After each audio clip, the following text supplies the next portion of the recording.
So now we're going to look at another technique for solving missing sides and angles in a triangle called the Law of Cosines. The Law of Sines is great and very easy to use, but it can only be applied to a triangle where we know one of the angles and the opposite side pairs.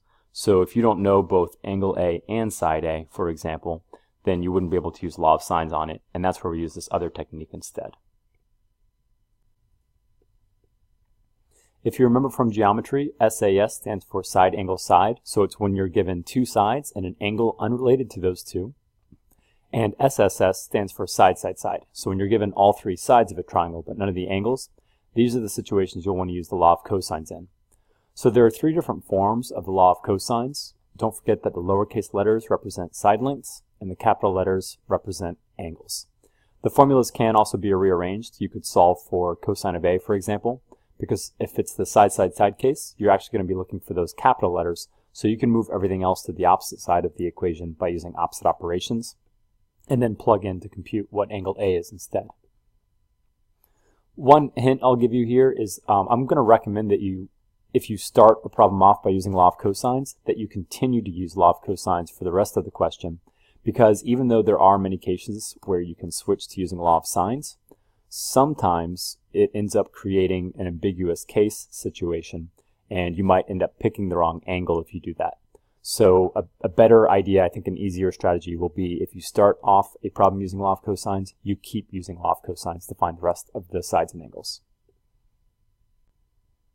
One important rule to remind you of from geometry is that if you are given three sides of the triangle, it is important that the two smallest sides, if you add them up, that has to be bigger than the largest side of the triangle. So for example, if a problem gives you side lengths of 2, 3, and 9, then this does not actually make a triangle because 2 plus 3 is only 5, and that's not bigger than the largest side of 9. So keep an eye out for that, because sometimes a problem will try to trick you by giving you side lengths that you can't use law of cosines on. Here's an example where we can use law of cosines. So you'll notice that we have been given a side length of A, a side length of B, and then we were given the angle that is not across from either of those sides. It's an unrelated angle to the other two side measurements. So that's why we can't use law of sines on this one, because I don't have an angle and side opposite it pair. You have to have both A's or both B's or both C's to use law of sines. The other problem here is we don't have two angles, so I can't just do 180 minus the two angles I know to find the third missing angle. So this is what's going to lock us into using law of cosines instead. So let's look at which of the formulas we can apply. So for this problem, we have side A, side B, and angle C. You'll notice on the formula it uses the A and the B values twice each. They get squared by themselves, and then over here they get multiplied together, and they also get multiplied by the 2 and the cosine value. So for this, for this problem, we're going to be using this third version of the law of cosines here. So after plugging in the three numbers that we have here, we have 11 squared plus 5 squared minus 2 times 11 times 5 times cosine of 20. So most of this is actually just going to be plugged into a calculator to compute the answer. I do want to emphasize that there shouldn't be any rounding being done until you get to your final answers. So one of the most important keys to use in your calculator is the key that says ANS, which is usually near the bottom of your calculator as you hit second and a button like the -1. You should see that option. And then that'll let you input the previous computation and then do something else to it, like multiply it by 2 or take cosine of that number. So avoid rounding until you get to the final answers of your problems. So after typing all of this information into my calculator, I got a value of 42.633. Again, please don't round this. And remember that this is actually what c squared is equal to. So your last step is to take the square root of both sides of the equation. So that's where I'm getting this 6.529 value. For the directions, they say to round your sides to the nearest tenth. So for wherever I'm writing or entering my answer, I would just be saying 6.5 is the length of C. So now that we've found the last side of the triangle, we need to turn our attention to finding the missing angles. And for that, we're going to go back to what we have for the formulas, and we're going to see what we can plug in and solve for. Now that we have all three sides, we can actually use either of these first two formulas because we'd be able to plug in the lowercase a, b, and c values.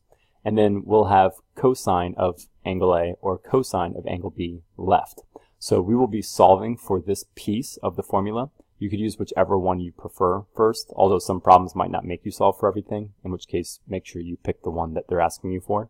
But generally you're going to have to find everything in the triangle anyways, so it won't matter which one you choose first.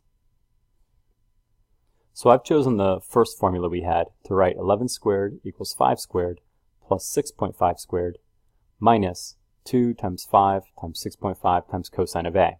And our next step here is going to be to isolate this cosine of a piece. So use your opposite operations and move all of the other numbers over. We're going to subtract the 5 squared and the 6.5 squared, and then we're going to divide by this negative 2 times 5 times 6.5 number. So solving for cosine of a gave me a value approximately equal to negative 0.826923. And then remember, this isn't what a equals, this is what cosine of a equals. So to get rid of the cosine part on here, the inverse cosine function is used. So you take cosine inverse of both sides, and that'll cancel out the cosine. And on this side, you end up with an angle of 145.7839. Now, the rounding for the angle is often different from the rounding for the sides. So notice that this question asks us to round angles to the nearest degree. So my answer would be 146 degrees for what I actually type in for the final answer.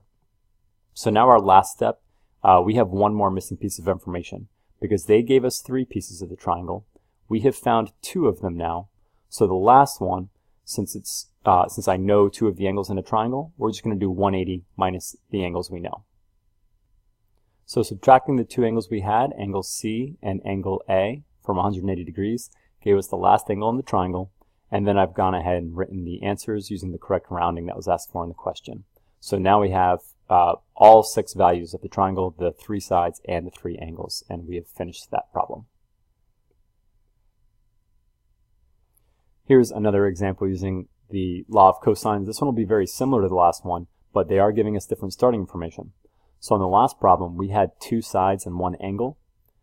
This is another situation where you can use law of cosines. It's when you're given 3 sides and none of the angles. So we're going to start this off by, again, picking which formula we want to use. In this case, it's really not going to matter too much because each of them has a setup to solve for a missing angle, and I need all 3 angles, so it doesn't matter too much. So I'm going to begin with this first one here. Since I know side A, B, and C, I can plug those into all of those spots, and then I can solve for this cosine of A piece to see what the first angle is. So here's the setup you should have after plugging the numbers into the formula. Again, the only thing I'm missing is angle A. So my next step will be to start plugging this into the calculator. We'll be subtracting 7 squared, subtracting 5 squared, and then this number, the negative 2 times 7 times 5, we're going to divide that number to move it over to the other side. So solving for cosine of A gave me a value exactly equal to negative 0.1 in the calculator. And then remember, this isn't just what A equals, this is what cosine of A equals. So to get rid of the cosine part, we take cosine inverse of both sides of the equation. So then cosine inverse of negative 0.1 was equal to 95.739 degrees. And the directions are going to ask us to round to the nearest degree again. So my answer that I would write for this one is just 96 degrees. Next, we're going to go on to finding a second angle. And again, I'm going to keep using law of cosines since that's what I used in the beginning, because I don't want to accidentally introduce a law of sines ambiguous case. There are some situations where you can switch to that, and some textbooks and notes may even recommend it, but I'm going to try to avoid having that complication come up for you guys. Now, I've already used the first formula, so it doesn't matter which of the other 2 I use next, because I'm still trying to find all of the angles anyways. So pick whichever one you want. I'm going to use this second one right here and plug in my sides to solve for angle B. Here's the setup you should get after substituting in the values we already know. And then again, our next step, we want to solve for cosine of B. So start with 7 squared, subtract the 9 squared, subtract the 5 squared, and then these numbers are being multiplied by cosine of B. So take the negative 2 times 9 times 5 and divide that to the other side of the equation. So typing those numbers into my calculator, I got 0.6333 repeating, and then again I took cosine inverse of both sides of the equation to find out that B is approximately equal to 50.7 degrees.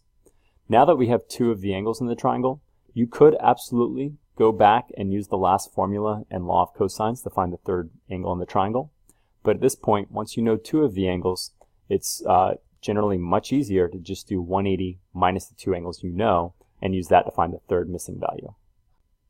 So doing 180 minus the two angles we've found in the earlier steps gave me the final angle of 33, and then I've gone ahead and rewritten our three angle measurements rounded to the nearest degree as the directions instructed. So that's it for the notes on how to use law of cosines for finding missing values in a triangle.